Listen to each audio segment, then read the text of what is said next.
আপনাকে যে অ্যাপ্রোচটা আমরা দেখে আসছি নর্মালি গত কয়েক বছর ধরে, আপনি বলছেন যে টিমের জন্য আপনার উইকেটে থাকাটা জরুরি, এবং যে অ্যাপ্রোচে আপনি খেলে আসছেন, তো সেই অ্যাপ্রোচে কি দেখা যাবে এবার, নাকি ডিফারেন্ট কিছু আপনার ভাবনায় আছে? মানে ভাই আমার আমার ব্যাটিং অ্যাপ্রোচ নিয়ে আমার মনে হয় যে আমি অনেক কথা বলেছি, অনেকবারই বলেছি, এটা আসলে ইট নেভার স্টপস, এটা প্রশ্ন আসতেই থাকে আমি কোন অ্যাপ্রোচে খেলবো। আমি যে অ্যাপ্রোচে খেলে আসতেছি লাস্ট 4-5 বছর ধরে আমি ওই অ্যাপ্রোচেই খেলতে থাকবো, because I have been very successful. আর আর এটা নিয়ে আসলে আমার আর ফিউচারে আর কোনো কিছু বলার নেই। So I have spoken enough about it, and I request you all not to ask me this question in the future. Thanks. Sikandar,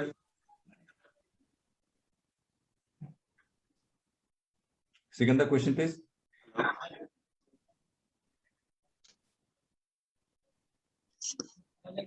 ভালো, তোর কি খবর? আচ্ছা সিকান্দার, সিকান্দার মনে হয় নেই। আচ্ছা আজকে চলে রুবেন, রুবেন আপনার কোয়েশ্চেন। বই চলতে তামিম, সেক্ষেত্রে উইকেটের কথা তো শুনলাম যে উইকেটে আপনাদের কিরকম চাহিদা দেখলাম জানিয়ে দিয়েছেন। সেক্ষেত্রে বাংলাদেশের বোলিং ডিপার্টমেন্টের কাছ থেকে আসলে আপনার এক্সপেকটেশন কেমন থাকবে এবারের সিরিজে?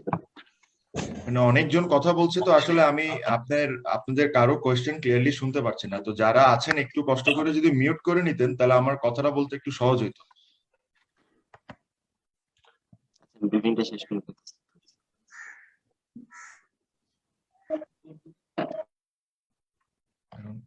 যে কোয়েশ্চেন করছে সেও মিউট হয়ে গেছে। আমি মিউট মানে শোনা শেষ করলাম। তামিম, আমি রুবেন বলছি। জি জি জি, উইকেটের কথা তো শুনলাম যে উইকেট আসলে আপনারা কিরকম চাচ্ছেন সেটা আপনারা জানিয়েছেন।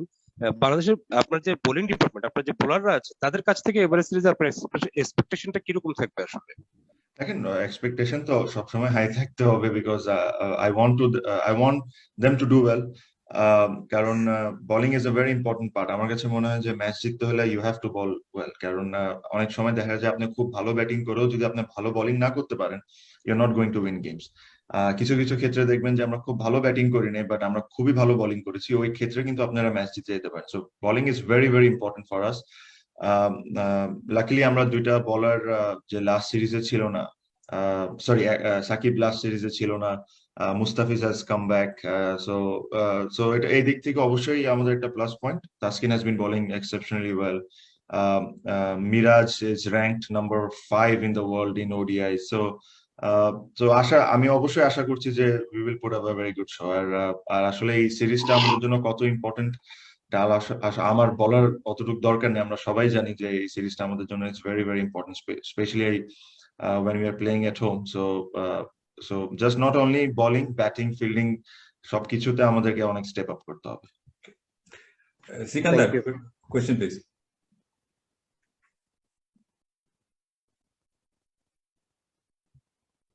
সিকান্দার, সব মিউট না এখানে, they're all mute নাকি এটা? অন্য কাউকে দিলাম।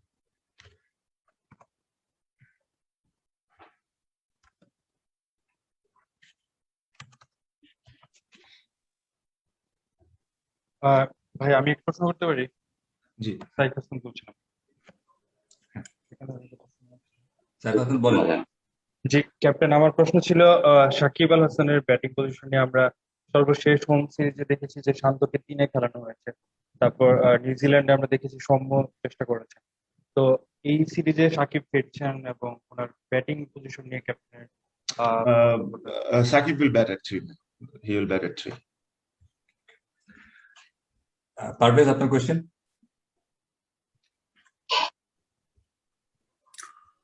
হ্যাঁ, শুনতে পাচ্ছেন? জি।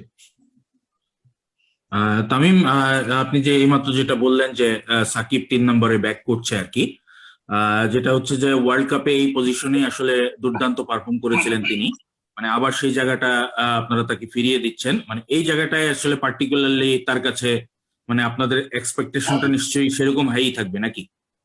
অবশ্যই এক্সপেকটেশন অবশ্যই হাই থাকবে, বাট একটা জিনিস সাথে আমাদেরও আপনাদেরও সবারও মনে রাখতে হবে যে সাকিব ওয়ার্ল্ড কাপে যা করেছে which was exceptional. আর ওই ধরনের আমি তো চাবো প্রতি ম্যাচে ওরকম হোক, আর আই এম শিওর ও চাবে, বাট এটাও আপনাদের বুঝতে হবে যে ওই লেভেলের পারফরমেন্স সব সময় করা কিন্তু সম্ভব না। একটা ছেলে প্রায় 8-9 ম্যাচে 600 রান করেছে, it's something that very rarely কিন্তু আমরা দেখি ওয়ার্ল্ড ক্রিকেটে। বাট যদি ওই ধরনের পারফরমেন্স না হয়, এখানে কোনো কিছু টেনশনের ব্যাপার নাই, কিছু নাই। We all know how good is he, I'm sure he'll do well. At number 3 has done well. আমি আশা করি যে he'll keep up the good work. But এটাও সাথে মনে রাখতে হবে যে যদি খালি ওয়ার্ল্ড কাপের কথা চিন্তা করেন যে ওই 600টা রান ওইভাবেই প্রত্যেকটা বার হবে, বাট এভাবে করে আসলে ক্রিকেটটা একটু ডিফিকাল্ট, এভাবে করে হয় না। সো পিপল, যদি এভাবে না হয়, there is nothing to panic, and I will definitely not panic, that's for sure. জ্যোতি আছেন? হ্যাঁ জ্যোতি হ্যাঁ, আমি আছি। হ্যাঁ তামিম, আপনার দৃষ্টিতে সিরিজটা প্রতিশোধের সিরিজ হতে যাচ্ছে কিনা? কারণ হচ্ছে আপনার ইংল্যান্ড বিশ্বকাপের পর আপনার নেতৃত্বে শ্রীলঙ্কায় গিয়ে 3-0 হারছেন, আর দেশের মাটিতে তেমনই একটা সুযোগ বলে মনে করছেন সবাই। আপনি কি ভাবছেন? না, প্রতিশোধ জিনিসটা আমি আসলে জিনিসটা এভাবে করে দেখি না, সত্যি কথা। আমার কাছে মনে হয় it's a great opportunity to get world qualify, আমরা যে কোয়ালিফাই করতে হবে, আর ওয়ার্ল্ড কাপ সুপার লিগ যেটা চলছে ওটার পয়েন্টস পাওয়ার জন্য। আমার কাছে মনে হয় যে যেহেতু আমরা খুব বেশি হোম সিরিজ খেলবো না ওডিআইতে, তাহলে আমাদের জন্য এটা একটা বড় চ্যালেঞ্জ, যে এই চ্যালেঞ্জে যেরকম আমরা সাকসেসফুল হতে পারি টু গেট ম্যাক্সিমাম পয়েন্টস এই সিরিজ থেকে। সো এইভাবে করে জিনিসটা দেখছি, because I think revenge and all, this is not I'm not someone there who thinks that way, যে প্রতিশোধ নিতে হবে, এটা নিতে হবে। আমার কাছে মনে হয় যে it's a game of cricket. I have to give, my team has to give 100%, and if we do all the right thing, if you take all the boxes, we have a great chance of winning. Noman আছেন? নোমান, আপনার question. হ্যাঁ, তবে আমার প্রশ্নটা হচ্ছে গিয়ে মুস্তাফিজকে নিয়ে। মুস্তাফিজ তো অন এন্ড অফ আমাদের পারফর্ম করেই, রেগুলারই পারফর্ম করে, কিন্তু এক ধরনের একটা অনিশ্চয়তা বা সেই, আমি সবসময় যেটা বলি, এটা অনেকদিন ধরে বলা হচ্ছে যে আগের মুস্তাফিজকে পাবো কিনা, সেই মুস্তাফিজকে পাচ্ছি কিনা। আইপিএল এ মুস্তাফিজের বোলিংটা কি আপনি আসলে ভাবে ফলো করেছেন কিনা, এবং এটার থেকে কি আপনার ভিতরে ওই হোপটা, ওই গ্রেট হোপটা আবার এসছে কিনা, যে নট নেসেসারিলি পূর্ণ মুস্তাফিজ, কিন্তু খুবই ধারালো একজন মুস্তাফিজকে আমরা এই সিরিজ বা সামনের সময়গুলোতে আমরা। নোমান ভাই, আমি আপনার কোয়েশ্চেনটা বুঝতে পেরেছি, বাট আমি একটা জিনিস বলি যে আমরা খেলা দেখা আর আপনাদের খেলা দেখা একটু ডিফারেন্স আছে। ডিফারেন্সটা হলো এইভাবেই যে আমাদের একটা প্লেয়ার যদি 2টা 3টা 4টা 5টা ম্যাচ যদি ভালো না খেলে, আমরা কিন্তু কোনো সময় মনে করি না যে সে শেষ হয়ে গেছে।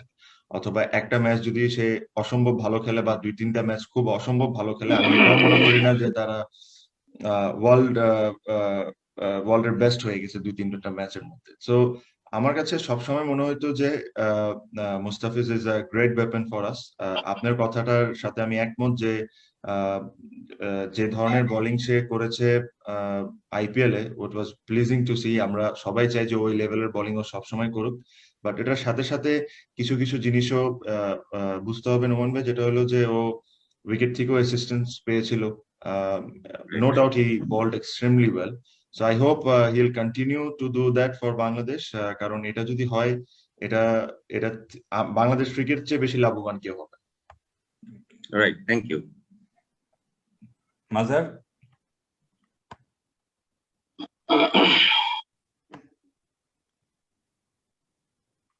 মাজার কোয়েশ্চেন? শোনা যাচ্ছে এখন? হ্যাঁ, শুনতে। জি, তামিম, ক্যাপ্টেন হিসেবে আপনি আপনার প্লেয়ারদেরকে ব্যাক করবেন, এটা খুবই স্বাভাবিক। শান্তর কথা বললেন, he has good potential. Mustafiz very world class bowler, but কিছু কিছু প্লেয়ারের কথা যদি বলি, লিটন, সৌম্য বা মিরাজ, শেখ মেহেদী, এই প্লেয়ার গুলা, শেখ মেহেদী তাও রিলেটিভলি নিউ, যদি আমি লিটন, সৌম্য এদের কথা বলি, এই প্লেয়াররা 4-5 বছর ধরে খেলছে, তারা খুবই পটেনশিয়াল, বাট প্রবলেম হচ্ছে কনসিস্টেন্সি নিয়ে। অ্যাজ আ ক্যাপ্টেন আপনার এদের কাছ থেকে এক্সপেকটেশনটা কি থাকবে, এবং তাদের কি কোনো রোল, স্পেসিফিক রোল দিয়ে দেওয়া হচ্ছে যে আপনি তার কাছ থেকে এটা এক্সপেক্ট করেন এবং আপনি ওটাতেই খুশি থাকবেন, বাইরের মানুষ যেটাই ভাবুক না? মাজার ভাই, এই প্লেয়ারদের মধ্যে কি আপনি মিরাজের নামও বলেছেন? হ্যাঁ, মিরাজের নামও বলেছেন। মিরাজ র্যাঙ্ক নাম্বার 5 এখন কিন্তু মাজার ভাই, as a bowler, as a ODI bowler. So definitely is doing something really good. That's why he's ranking at number 5. Not many Bangladeshi bowlers have been in top 10 apart from 1 or 2. So he has been bowling নিশ্চয়ই ও খুব ভালো কিছু করছে, that's why he's at number 5.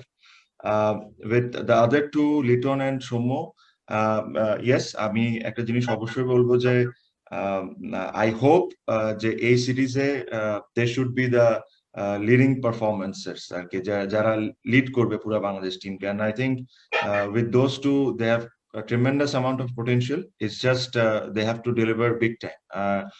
আমি সাথে সাথে এটাও বলছি না যে ওরা কোনো কিছুই করে না অথবা জীবনে কোনো কিছু করে না। আমার কাছে মনে হয় yes, they have played some part, but হ্যাঁ একটু যদি আরো বড় পারফরমেন্স যদি ওদের থেকে আসে তাহলে এটা টিমের জন্য এর চেয়ে ভালো কিছু হইতেই পারে না।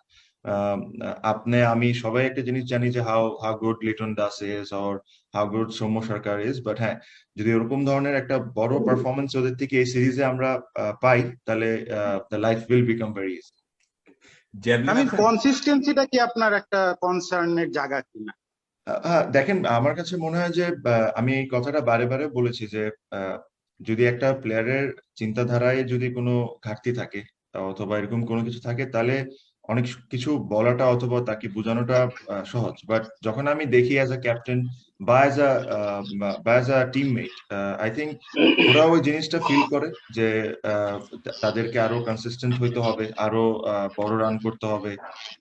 তখন হয় কি, তখন আমি একটা জিনিস বুঝি না, they know that if they are making any mistakes they are aware of it, and which I am very happy of it, because অনেক সময় আপনি যদি মিস্টেক করেন, যদি আপনি নাই জানে মিস্টেক করতে থাকেন তাহলে একটা প্রবলেম, বাট ওরা এই জিনিসটা বুঝে যে ওদের আরো কনসিস্টেন্ট হইতে হবে, and I'm sure with time they'll come out, because আমরা গ্লিমস অবশ্যই দেখেছি দুজন থেকে, লিটন আর সৌম্য থেকে। ইটস জাস্ট বাকিদের মতো বাকি যারা কনসিস্টেন্ট লাইক মুশফিকুর রহিম, এদের মতো যদি ওরাও পারফরমেন্স করা শুরু করে তাহলে will become a very good ODI team, home and away both. Javelin আছে? জি, হ্যাঁ তামিম ভাই শুনতে পাচ্ছেন? জি জি, তামিম ভাই আমার প্রশ্নটা একটু ডিফারেন্ট। সেটা হচ্ছে যে আমরা দেখতে পাচ্ছিলাম যে আবহাওয়ার যে ইয়েটা ছিল, আমাদের ইয়াস নামে একটি ঘূর্ণিঝড় আঘাত আনার কথা রয়েছে, যার কারণে বৃষ্টি হওয়ার সম্ভাবনা এবং আগামীকাল থেকে ইনফ্যাক্ট বৃষ্টি হতে পারে। তো সেই ক্ষেত্রে বিশেষ করে 25 মানে সেকেন্ড এবং থার্ড যে দুটি ওডিআই, এই দুটো নিয়ে কিন্তু শঙ্কা আছে। তো সেক্ষেত্রে যেহেতু ওডিআই সুপার লিগের আমাদের ম্যাচ এবং সেখানে যদি পয়েন্ট ভাগ হয়ে যায় আমাদের জন্য একটা লস হবে। আর আমাদের আইটিনারিতে দেখেছি আমরা যে রিজার্ভ ডেও নেই, আসলে সেই জায়গাটা আরো আগে থেকে পরিকল্পনায় থাকা উচিত ছিল কিনা, বা লসটা আসলে কতটুকু ভোগাবে যদি হয়? আপনি হয়তো ভাই ঠিক করে জিনিসটার ব্যাপারে অত ইনফরমেশন নাই আপনার কাছে।